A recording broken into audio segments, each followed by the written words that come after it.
All right, good morning, guys. Thanks for your hard work this past week. What we're going to be doing today is really quickly giving you a look at the 1980s.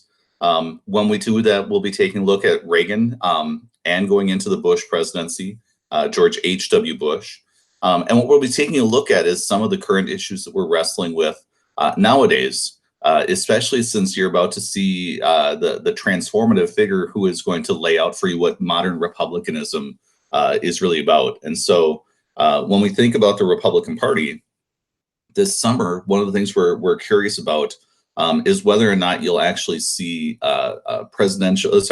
political conventions taking place this summer. So this is the time where the Republicans and the Democrats would typically hold a gigantic meeting over multiple days in an arena complex to choose their candidates and to lay out their platforms for upcoming election. The Democrats have been pretty hesitant about pursuing specific details for what that's going to look like. President Trump has been very optimistic because he would like to hold a big rally to help spur his reelection efforts. But if there is a convention this summer and you do get a chance to watch the Republican convention, what I'd like you to be noticing is something that happens during every Republican convention. They'll hold a montage of presidents of the past to show the greatness of the Republican Party. And what you'll notice now that you've finished up your U.S. history course is you'll hear about Republicans of the past whose viewpoints that align with the modern Republican Party will still be accentuated. But if their viewpoints have become part of the past, you'll hear less about that. And so when it comes to Abraham Lincoln, he'll be highlighted for his role in winning the Civil War. But other elements that would make him out of alignment with the modern day Republican Party, especially with the way that he was like stimulating business with a lot of government expenditures and whatever, that might not make it up on the screen because the highlight is the Civil War and the patriotic duty that he was able to get done. You won't see much about the Gilded Age presidents because that's more embarrassing rather than positive for where our modern Republicans are. Same thing with Harding, Coolidge, and Hoover. You won't really see a lot of them up on the screen, even though their ideologies of being pro-business are very much favorable, especially with the case of Harding and with Grant. You've got some corruption going on that isn't what needs to be highlighted by Republicans who want to win. You won't find Teddy Roosevelt getting a lot of attention for his progressivism, but you will get his big stick diplomacy, talking about what he was doing to advance American interests. Same thing with Eisenhower. His moderation, and Nixon, the creation of the EPA, is not highlighted a ton, but you will get a huge montage of Reagan. And the reason why with Reagan is going to arrive at a time. You saw Jimmy Carter yesterday, and Jimmy Carter's viewpoint was that we had sacrifices that we needed to make because we were exiting the time of our zenith. So for Americans, when you hear the phrase "Make America Great Again," for a lot of white Americans, that's the 1950s, where American business was booming. We were respected around the world. You could graduate from high school and get a good job inside of a factory without any sort of skills or training, and you could have job stability throughout that time. The 70s see the world change. We tried to provide both military leadership with Vietnam and a great society. We entered into stagflation. We discovered with the oil shocks that we were vulnerable to potential threats to our energy supply. And during Carter's time, he's talking about making a lot of sacrifices. His Malaise speech makes the comment that in the 1970s, Americans need to do then what Americans did during World War II: sacrifice, scrimp, perhaps turn your thermostat down, drive a smaller car, do the things that are needed to transform America so we can become leaner and meaner and able to compete on the world stage, with a viewpoint of doing things that are transformative, especially when it came to the environment. When Ronald Reagan became president, though, he liked to use John Winthrop's phrase, "city on a hill." And so he described America as being a shining city on a hill, that it was morning in America, that we didn't need to sacrifice or change anything. America was the greatest country on the face of the planet. Thank you very much. And instead of making sacrifices, America needed to embrace its greatness and go back to the old ways that it had done things, especially during the 1920s and the late 1800s, with rugged individualism, deregulation. His famous quote was, "Government is not the solution to your problems, government is the problem." He believed in lowering taxes, like he had learned about from Milton Friedman. And he believed that we needed to cut our social safety net because he claimed that there were people who were using fraud to get money out of the system. Now, this played really well with two different groups of conservatives. One was just general conservatives who had that Puritan work ethic mentality that if you were poor, it most likely was because you were doing something wrong, and that laziness was being encouraged by government programs. But there was also those individuals who had racist leanings who were very moved when stories started coming out, oftentimes false, about abuses that were happening with African Americans of our social safety net. And so for many Americans, they became very interested in dialing back on food stamps, welfare, Medicaid, and other programs that was seen as being abused by generally poor people, but for some people who they were very concerned about what minorities were doing.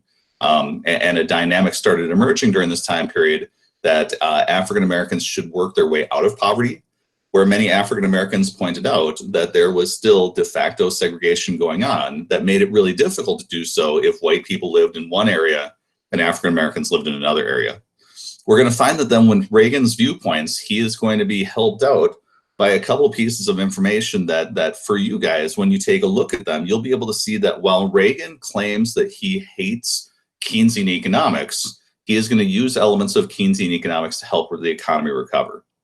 So let me show you, first of all, what you're going to be working with for today. So let me present right here.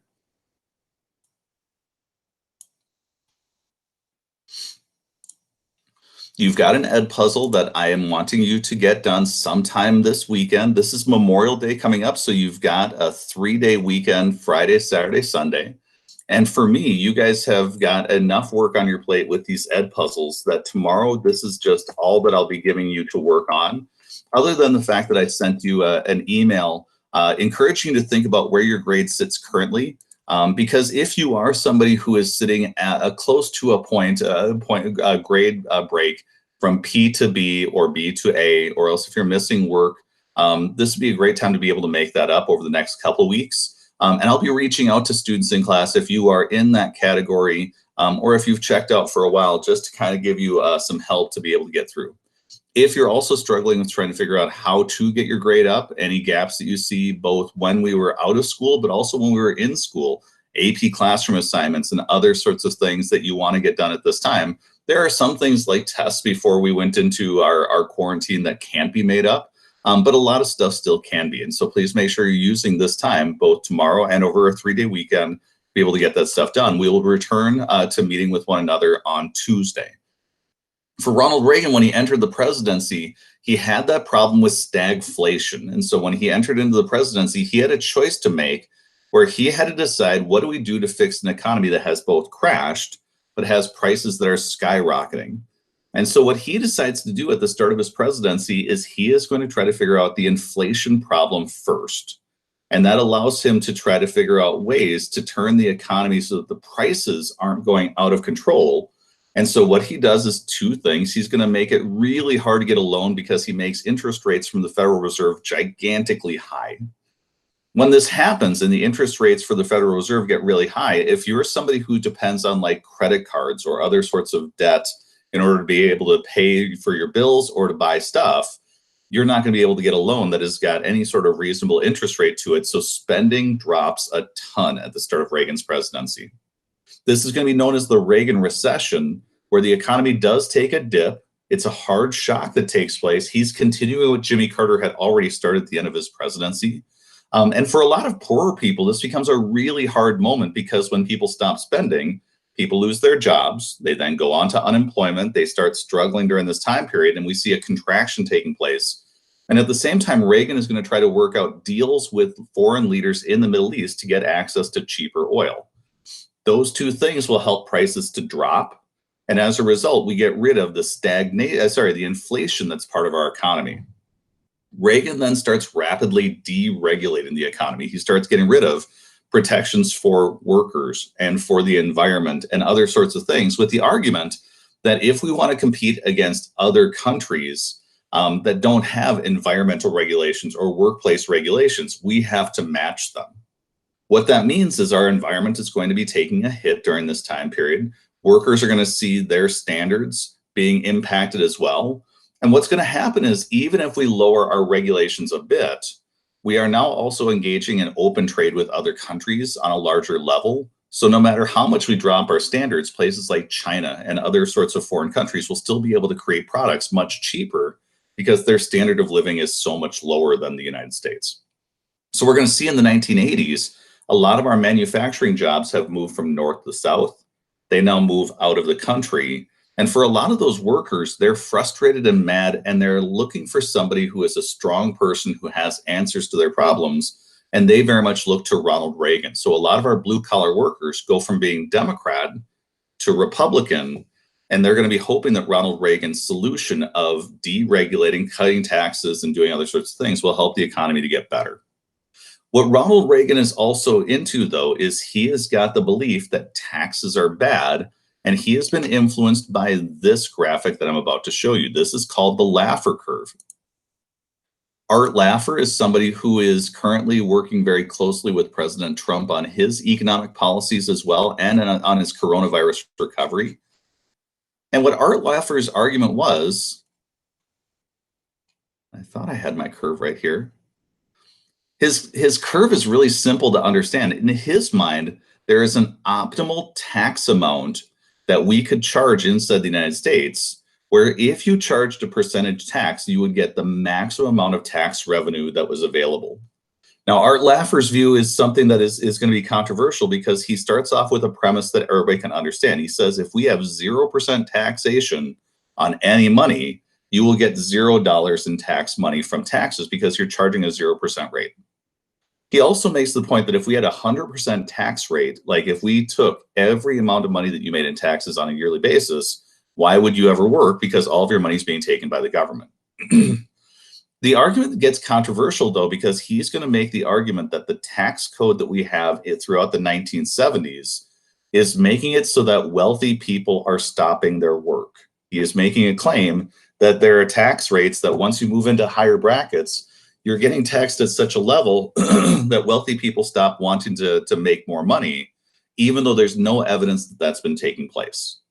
So Art Laffer is going to argue that for rich people, he claims they're getting taxed too much and we're getting too little from them. And he argues if we cut taxes for wealthy people, they will actually want to work more because they get to keep more of their money. But because they're more productive, the government will get more money out of them. This becomes then the ideology for Republicans. And so if you have listened over the past few years, Donald Trump has been very enthusiastic about the tax cuts, especially for wealthy people, that he has been able to achieve.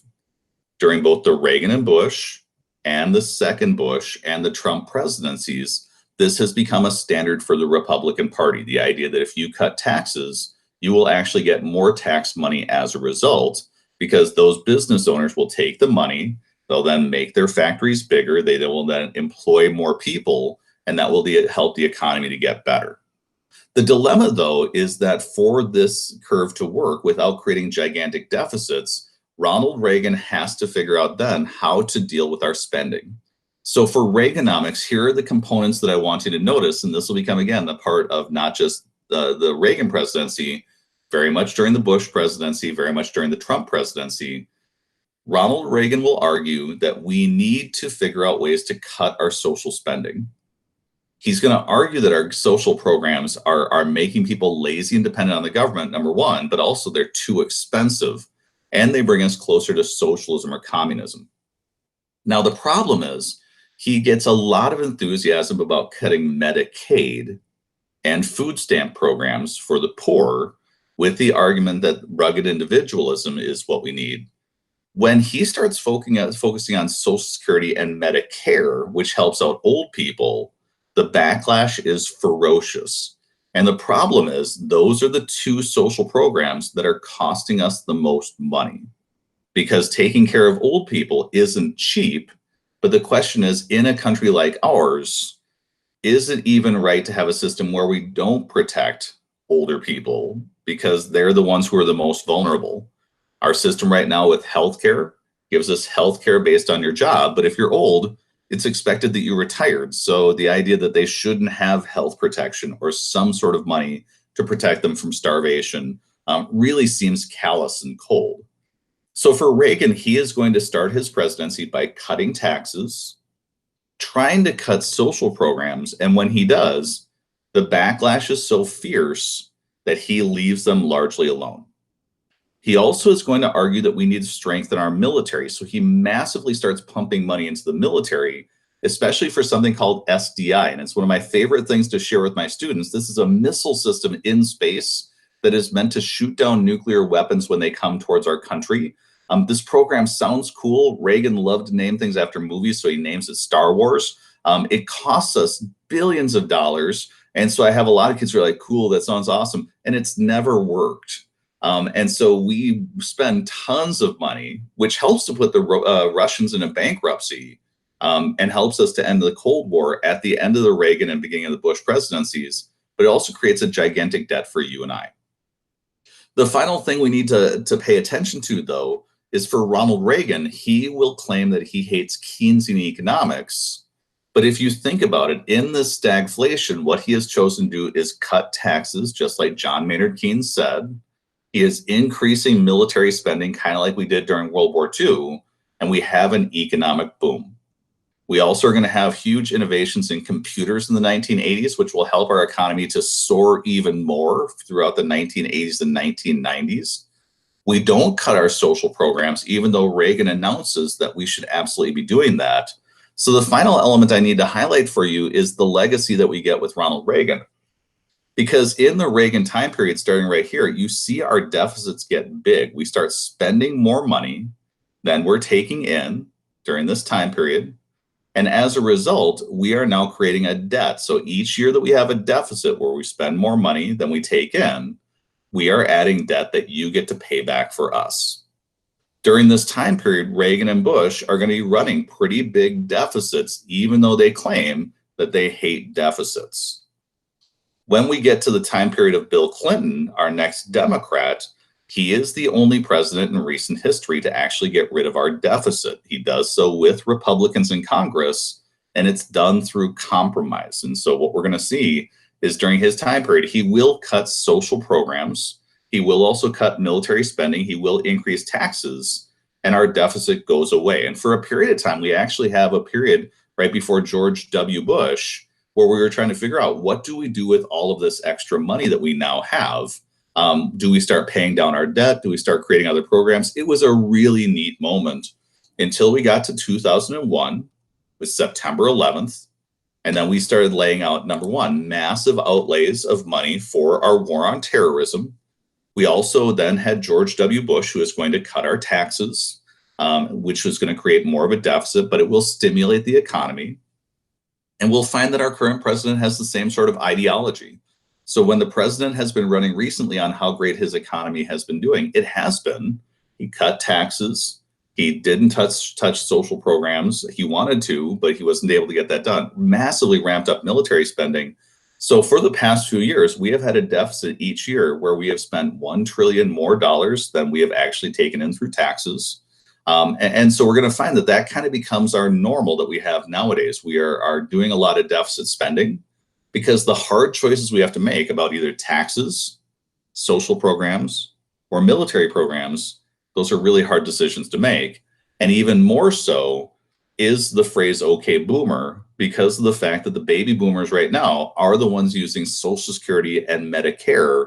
They're our largest group of people inside the United States. So trying to cut those programs will make them ferociously mad. And if you want to see the impact that they're having, take a look at our presidential campaign, where you had at the end 3 70-year-old plus people who are running for president.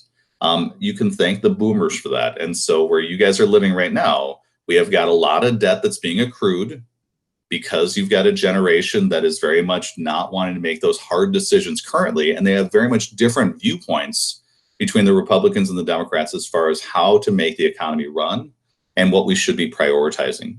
So as you take a look at that today, you're going to find that in the 1980s, this is a great time to be, especially middle to upper income. There's a huge boom that happens economically. For other groups, we're going to see kind of like the 1920s, the gap between rich and poor is going to get bigger. And that's what I'd like to be able to focus on with you guys as you go into the weekend, is getting you up through the 1980s with a view of what's taking place with that. Remember the assignments that are still hanging out there for you guys. You have 2 chapter sets of notes, chapters 40 and 41. Reading that stuff will help make next week understandable, because next week I will quickly run you through Clinton, Bush, Obama to the Trump presidency. So we're able to get you up to current times. We are not meeting tomorrow, Amelia. I've got enough work on your plate, especially with this video that I'm giving you and those 2 sets of chapter notes. Although if you are caught up, enjoy your now 4-day weekend if you've got everything taken care of. We will meet back together on Tuesday. No problem. You guys, you have a great weekend. It's supposed to be beautiful.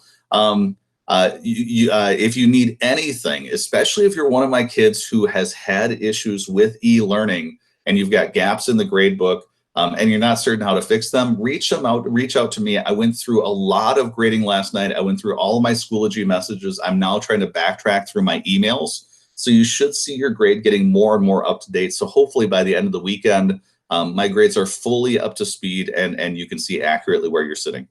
If you're good, I'm good. So enjoy your weekend, and I will see you again on Tuesday.